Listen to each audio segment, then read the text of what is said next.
and we won't have to cry no more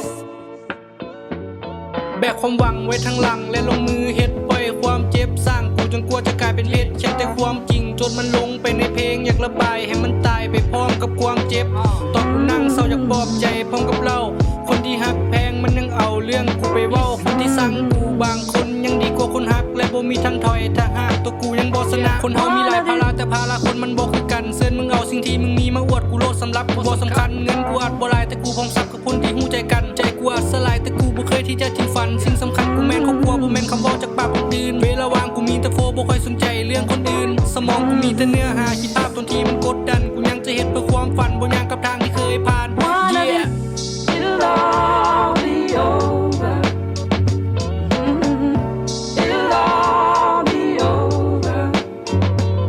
and we won't have to cry no more and we won't have to cry no more